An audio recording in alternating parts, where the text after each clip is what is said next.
Jika Iran memblokir Selat Hormuz, dampaknya akan terasa ke seluruh dunia. Dan negara mana yang paling terdampak? Pertama, kita perlu memahami apa itu Selat Hormuz. Ini adalah jalur laut sempit sepanjang sekitar 33 km yang terletak di antara Iran, Oman, dan Uni Emirat Arab.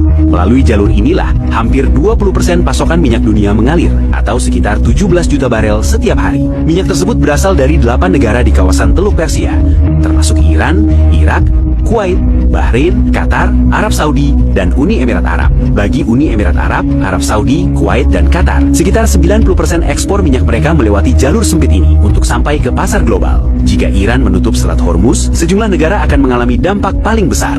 Pertama adalah India, karena sekitar 85% kebutuhan minyaknya berasal dari impor, dan 60% diantaranya datang dari negara-negara Timur Tengah, seperti Irak, Arab Saudi, Kuwait, dan Uni Emirat Arab. Harga bahan bakar di India akan melonjak tajam. Dampaknya seluruh sektor yang bergantung pada minyak akan terganggu. Industri bisa berhenti beroperasi, lapangan kerja hilang, dan ekonomi terpukul berat. Negara kedua yang paling terdampak adalah China. China merupakan penimpor minyak terbesar di dunia, dengan sekitar 10 juta barel per hari.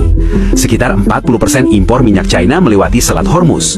Meskipun China telah membangun jaringan pipa minyak dengan Rusia dan Asia Tengah, pasokan tersebut bahkan tidak memenuhi 20% kebutuhan energinya. Jika Selat Hormuz ditutup, ekonomi China bisa mengalami pukulan besar, dan jika ekonomi China terguncang, dampaknya akan dirasakan secara global. Negara ketiga yang paling terdampak adalah Jepang. Jepang mengimpor sekitar 90% kebutuhan minyaknya, dan 75% diantaranya melewati Selat Hormuz. Keempat adalah Arab Saudi. Sekitar 80-90% minyak Arab Saudi dikirim ke dunia melalui Selat Hormuz, sementara hanya sekitar 10% yang dikirim ke Eropa melalui jalur Laut Merah.